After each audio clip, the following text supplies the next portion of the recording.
The greatest show on dirt returns to the Empire State. The Sand Lake Slingshot strikes at the Great Race Place. We take the white flag with an up-and-coming modified competitor.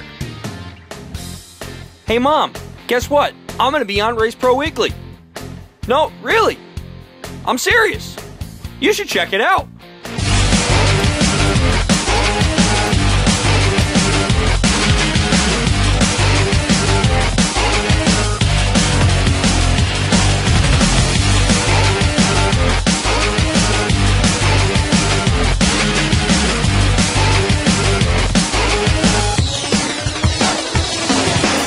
Hello and welcome to another edition of Race Pro Weekly. I'm your host, Mike Warren. For the first time in 2015, the world of Outlaws made their way into the New York State and headed to the Weedsport Speedway. Which one of the Outlaws would bring it home?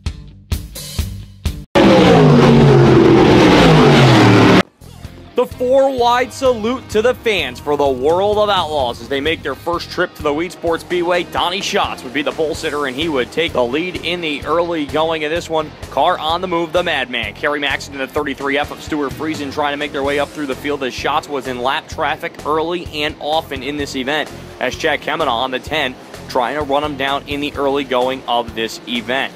Meanwhile, like I mentioned before, Kerry Maxton on the move as he goes around Brad Sweet for spot number 3, then goes to work on Kemenah for the number 2 spot. Greg Hodneck going to get in there as well as he would go to the inside of Sweet to get into the top 5 as well. And Stuart Friesen making a move to the inside of Sweet, trying to take that number 5 spot away. And meanwhile, the battle for second would heat up as Matson and Kemenah would race for that spot. However, this was all behind the 15 of Donnie Schatz as he picks up the win. Schatz would grab the victory. Kerry Maxton would finish in second. Chad Kemenah third. Greg Hodneck fourth. And Stuart Friesen would round out the top 5. So far at the Lebanon Valley Speedway, it's been all Brett Hearn and Kenny Tremont to start the season off. Would it be time for someone else in the field to get an advantage?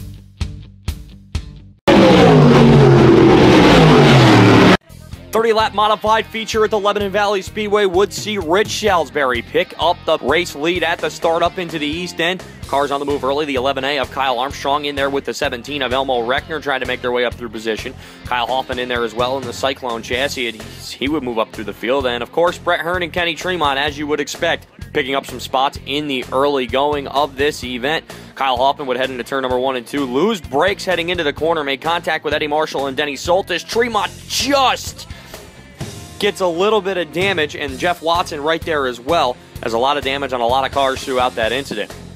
Off of the restart, the Ravina Rocket would blast off as Keith Flack would be your new race leader, pulling to the inside of Richie Salisbury for position. And now the race was on as Matt Papello going to try to move into that number 2 spot, heading into the west end of the speedway with Armstrong lurking right behind him.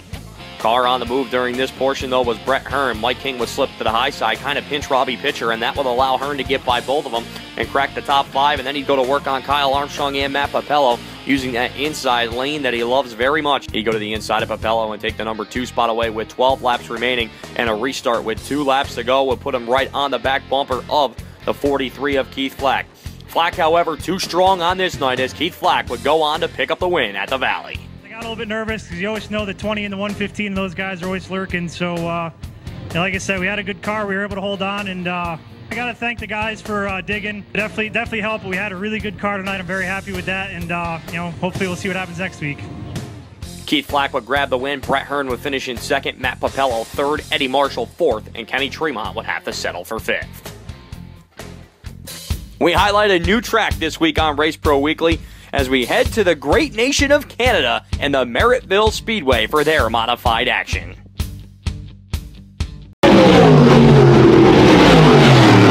We head north of the border to the Merrittville Speedway up in Thorold, Ontario, Canada, where it would be Todd Horton and Bill Bleach leading the field to the green in a 35-lap modified feature. Car on the move early, the 17C of Chris Steele as he would move to the inside to try to take position, as Bleach would go underneath Horton trying to take the race lead, but Horton pretty strong on the outside in the early going of this one. Car trying to make his way up through the field on the outside. That is the 71 of Mike Bowman as Bill Bleach takes the lead away from Horton. Bowman on the move as he'll go to the outside of Steele for position on the outside lane as well.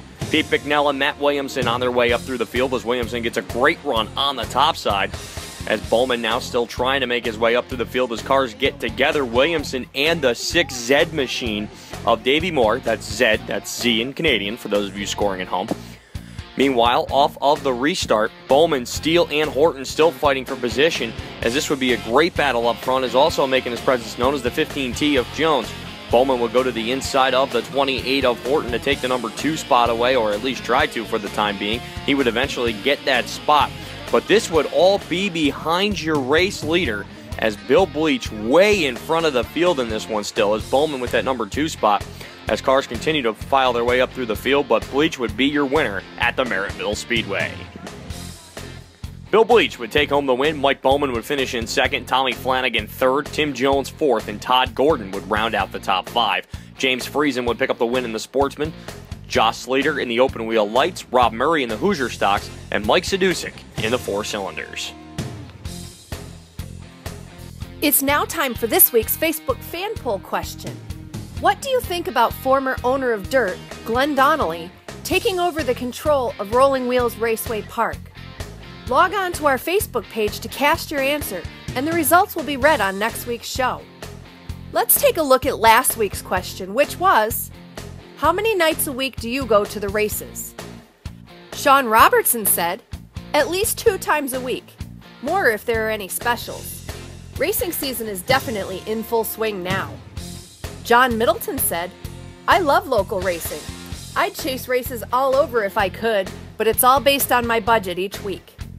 Stephen North said, regularly 2, Fridays at Accord and Saturdays at Lebanon or Orange County, but we'll go to special events. And Blair Simpson said, as many as I can get to. Coming up on Race Pro Weekly, we head to Albany Saratoga to see if anyone can put a stop to the run Brett Hearn is on. And we check in at the Ridge for some great close quarters action, right here on Race Pro Weekly. Reputable, reliable, results. That's what you get when you call Rick and the professionals at RCT Roofing. Quality service at fair prices. RCT gets the job done. Just like Nick Stone and the RCT Pro Stock. RCT Roofing, we've got you covered. It's not something you choose, it chooses you. It's something you're born with. It's a passion that consumes you. Being an outlaw is not for the weak. Being an outlaw is in your blood. Only an outlaw can survive a grueling 90-race schedule.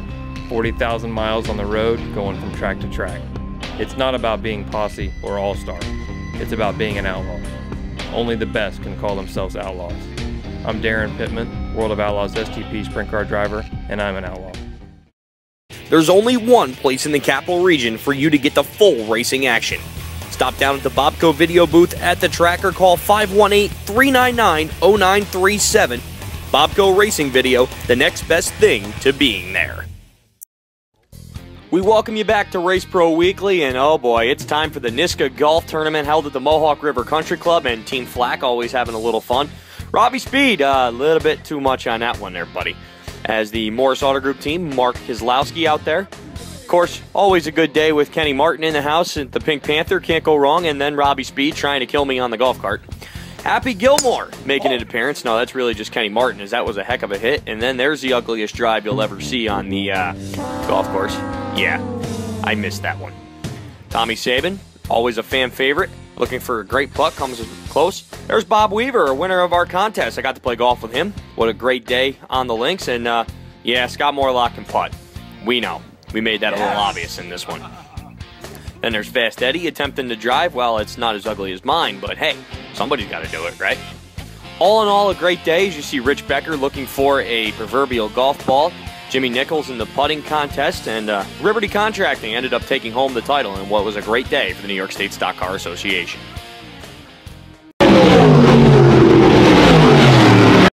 35-lap modified feature at the great race place, the Albany Saratoga Speedway, as it would be Rich Ronca and Alex Bell leading the field to the green. 3D of Matt DiLorenzo in the 115 of Kenny Tremont on the move in the early going of this one. Brett Hearn on the move as well, as a caution will come out as Brett Wright breaks a hub and takes a tumble into the woods.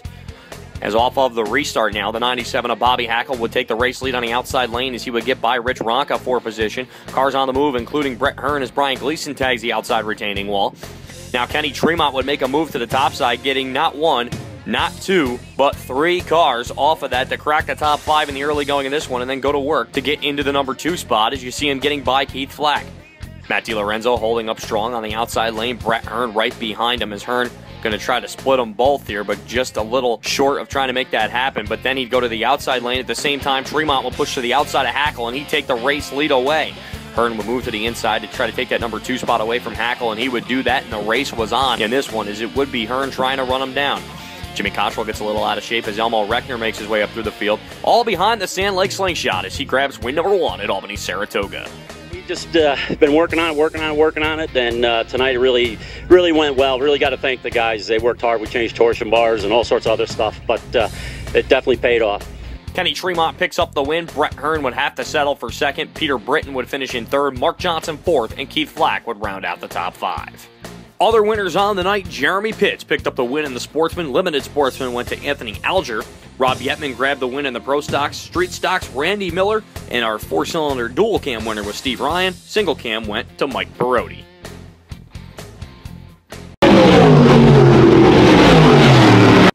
Modified feature at the Glen Ridge Motorsports Park led to the green by Richie Price and the 34 of Sean Pangman, as in the early going cars get out of shape as Craig Hansen and Jeff Rockefeller come together, leaving Jeff Shealy up there as well up in turn number 1 and 2. Car on the move early in the event, the 00 of Bobby Varon as he would move to the inside of Justin Bowler for position while trying to get by the 23 of Richie Price at the same time. Varon would have a little trouble getting by him, but it wouldn't be too long before he go to the outside of Price and set his sights on race leader Sean Pangman. Varon going to try to go to the outside of him as they go up into turn number 1 and 2. Pangman giving a little bit of a fight, but Varon goes around the outside, no problem.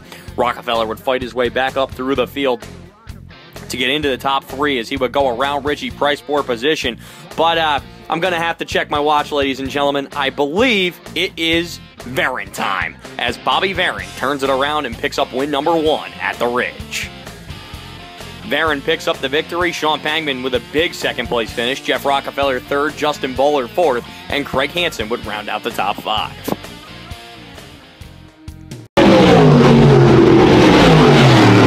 Corey Wilder and Darwin Green would lead the field to the green at the Fonda Speedway for their modified feature event. In the early going, Bobby Varon and Ronnie Johnson will be up on the move as they would both get by the BBL Company's car number 14G of Brian Gleason. And, yeah, of course, the one car of Stewie's on the move, too. Jeremy Wilder in there as well. Mark Keselowski trying to make his presence known in the early going in this one. And Ronnie Johnson may have had the fastest car on the racetrack through the first few laps of this event as he was trying to drive towards the front. Darwin Green will come around as he would be your race leader, but then, yep, Mother Nature had to instill its will in this feature event. Unfortunately, this one would be yellowed at lap 5, and the feature will pick up in 2 weeks as the Empire Super Sprints are in town next week. So the running order, Darwin Green, your race leader, Bodie Bellinger second, Corey Wilder third, AJ Romano fourth, and Jeremy Wilder would round out your top 5. Again, this feature will be picked up in 2 weeks, and it will be double features at the Fonda Speedway. When we come back, we go back to Weedsport as the Big Blocks put on a great show of their own. And we check in on the Sportsman at Lebanon Valley to see who took home the big $2,000 payday. It's all coming up on Race Pro Weekly. Performance, quality, service. That's DMC Racing Products. Hundreds of name brand parts, competitive prices. That's DMC. DMC Racing Products. Race to win.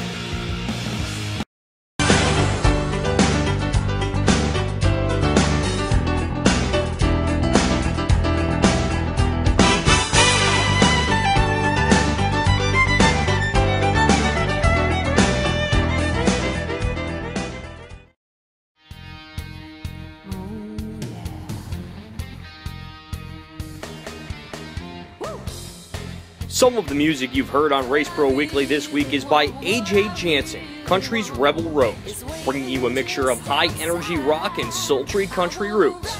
To hear more and for your free download, check out ajjansenmusic.com.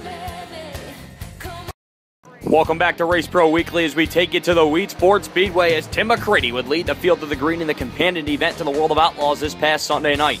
The Franklin Flyer, Billy Decker, would move to the inside to try to take the position away from the 4-star, but it would be T-Mac on lap number 1. Meanwhile, Stuart Friesen going to look to get into the fray as he would run in the number 2 spot trying to get by Decker, and as Friesen goes underneath him, something goes amiss on the 91 machine as he would have to go pit side. Off of the restart, Stuart Friesen would move to the outside as he would take the race lead away from Timmy McCready as he goes top shelf off of turn number 2 to take the spot. Caution will come out. Gary Tompkins gets together with Vinny Vitale and collects Billy Decker as well, leaving him with a little bit of right rear damage, to say the least. Off the restart, contact between McCready and Phelps leaves Matt Billings sitting there. Britton has to slow up. Hearn goes around them all, and what a tough break it was for Phelps, who dropped a couple of positions. Meanwhile, Justin Ayers would move up into the number 2 spot, but it would all be behind Stuart Friesen as he picks up the win at Weedsport. Mr. Freeze gets it done in the modified event. Justin Ayers would finish in 2nd, T-Mac, Timmy McCready 3rd, Jimmy Phelps 4th, and the Jersey Jet, Brett Hearn, would round out the top 5.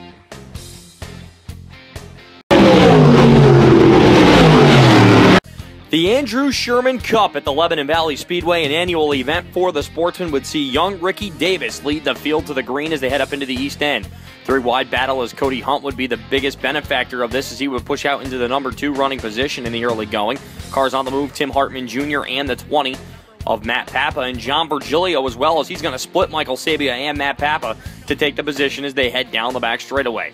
Virgilio working his way into the top 5 in the early going for spot number 2 on Buddy Hankey, as he would head into the west end and slide underneath him in that Turner Auto number 14 machine, and he'd take the number 2 spot away. Then would come one of the best battles on the racetrack, but before we get to that, Matt Papa and Michael Sabia getting by Hankey as he would slow down the back straightaway. Now to the race for the lead, a side-by-side battle between John Virgilio and Ricky Davis, which went a number of laps, as Davis just too strong on the outside for the time being. 14 of Virgilio would move to the inside to try to get by him that time. Almost slides in front of him up in turn number 1 and 2 the next time around as they would go even down the backstretch, and then Virgilio would find enough speed. He'd slide up in front of him, taking racing room away, and that would allow Virgilio to get to the front. John Virgilio would continue to lead this one as he head through lap traffic, but it wouldn't be close, as for the second time, John Virgilio takes the win. Virgilio grabs the win, Ricky Davis 2nd, Michael Sabia 3rd, Matt Papa 4th, and Cody Hunt would round out the top 5. Other winners on the night, Wayne Jelly rolls in the 358 Modifieds, Jay Corbin in the Pro Stock, and the Pure Stock winners, Phil Sherman, Jay Casey, and Mike Eichstadt. Pro Stock action at the Fonda Speedway from Saturday night. It will be Bill Knapp taking the early race lead in the 20-lap event as he would lead them up into turn number 1 and 2. Cars all out of shape as caution will come out on the back straightaway as Dean Charbonneau slows. Off the restart, Dennis Joslin would move around the outside of the 23 of Bill Knapp, and he would take the spot away. Luke Horning would be right there. He'd move into the number 2 spot, getting by Knapp, and then would go to work on Joslin for the number 1 position. The 2H of Horning now to the inside of Joslin off of turn number 4. He would drag race him down the front straightaway, and he would be your new race leader. Meanwhile, towards the back of the pack, the heavy hitters starting to make their way up to the field as Billy Knapp running with Jason Casey and Chucky Domblewski up through the field. Tommy Denton going to get involved in that as well, as Norm Oil and Gates making their way up too, but this was all behind Luke Horning as he would grab the victory in the Pro Stocks at Fonda. Horning picking up the victory, Nick Stone would finish in 2nd, Chucky Domblewski 3rd, Jason Casey 4th, and Kenny Gates would round out the top 5. Other winners on the night in the Limited Sportsman, it would be Chris Curtis, and in the Street Stocks, it would be Steve Kosselman.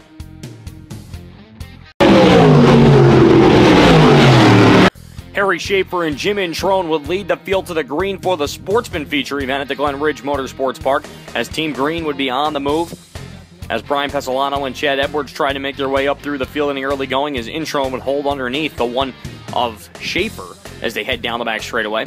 Team Green cars still side by side running for spot number 4 as they try to run down the 12 of Shea Montgomery right in front of them, as they would continue to push through turn number 1 and 2, and now they would get by them, and Pesolano now going to be right on the back bumper of Jim Introne for a while, literally, as they head up into turn number 1 and 2, but it wouldn't be enough as Jim Introne will grab the checkered flag at the Ridge.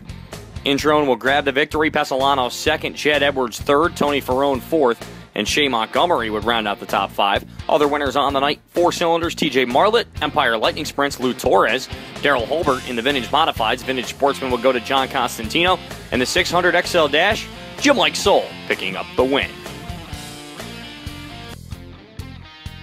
It's now time for this week's Berkshire County Network Driver Spotlight with the Mellonville Missile, Pro Stock driver Robbie Speed.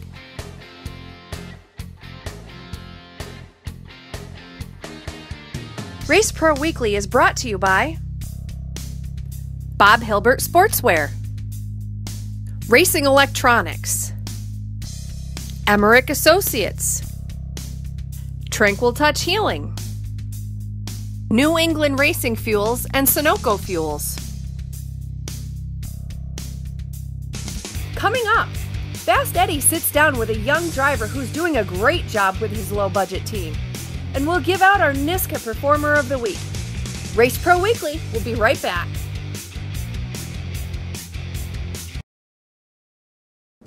Now, Hawaii was great. Now, what a beautiful place. Thank you, sir. And tell the First Lady I said hello.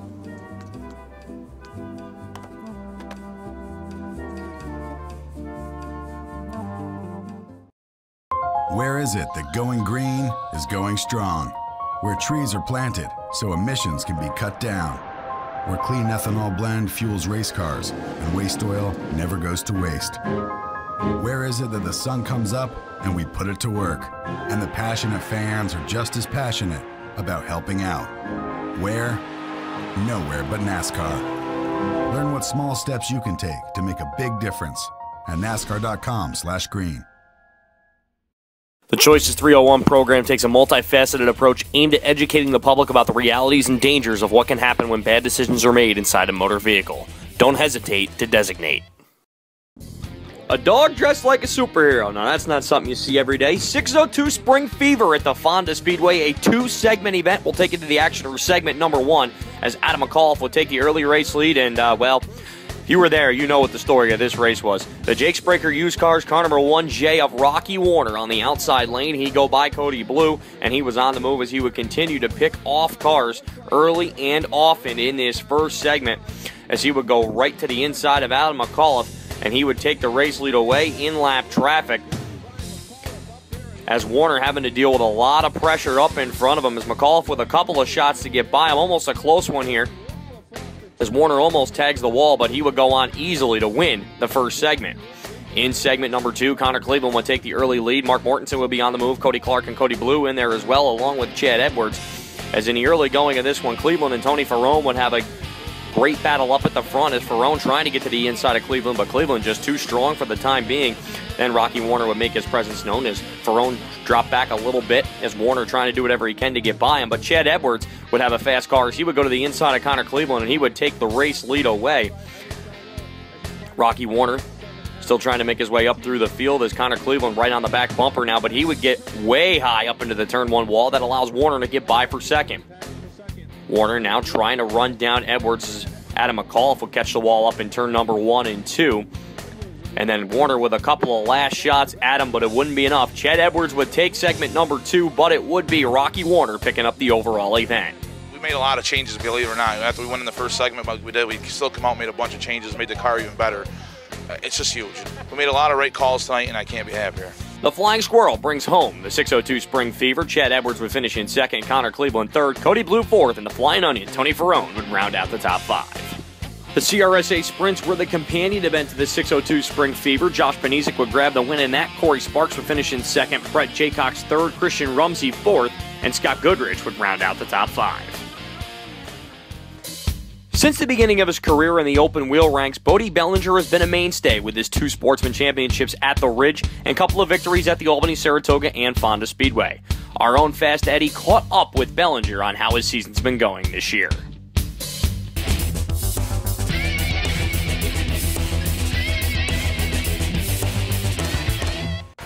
Bodie, how many years have you been racing in the modified division? This is my 4th year in modifieds. We ran 2 seasons at Malta, last year here, and this would be my 4th season in modifieds. Is there a favorite track that you have out there that you like running at? I like this place here, Fonda. It's a lot of fun. It's pretty fast, and I like Malta too, but we just can't afford to get over there every Friday. What's the most frustrating thing about racing on a lower budget? It's you know, it's just hard for us. We're on a lower budget, and me and my dad are the only ones who work on the car all week. So you know, we can't afford everything that everybody else has. You do seem fast here week in and week out. What's the key to being consistent? They say races are won in the garage, and that's our main thing, our maintenance program every week. We try to get that done, and we're actually building our own shocks now, so that's helping a lot. You talked about you and your dad being the only ones that work on the car. How much does it mean to have your dad work on the car and help you with all his years in racing? It means a lot. He's you know, he's got 30 years in this, and he knows a lot, and I wouldn't want anybody else helping me other than him. I know you said you've been racing in the modifieds for 4 years now. How long have you been racing total? This will be my 7th year in a modified type car. We ran Sportsman at Glen Ridge for 3 or 4 years, and I actually been racing since I was 3. I started racing motocross then. Who are some of the drivers you look up to? Jack Johnson, I think, was one of the best drivers, and now Stewie's fast. We're just trying to beat him. What are your goals for this season? We just want to have another good year, get maybe a couple wins in. Last year we were top 5 in points. Try to do that again this year. Who do you need to thank this season? I gotta thank my mom and dad, B&B Heating Oil, my brother, and Clue, Sam, and anybody else who comes to the track and helps us. Randy. It's now time for this week's NYSSCA Performer of the Week. And with his win on Sunday night at Weedsport, along with the top 5 in the world of Outlaws, it goes to Stuart Friesen. Friesen is now eligible for the Performer of the Year award given at the end of the season. That's all for this week's show. For the latest news, results, and photos, check out Race Pro Weekly online at www.raceproweekly.com, and be sure to follow us on Facebook, Twitter, YouTube, and Instagram. So for myself, Amber Chalmers, Fast Eddie, Scott Morlock, and everyone that helps put Race Pro Weekly together, thank you for watching this week's episode, and we'll see you next time.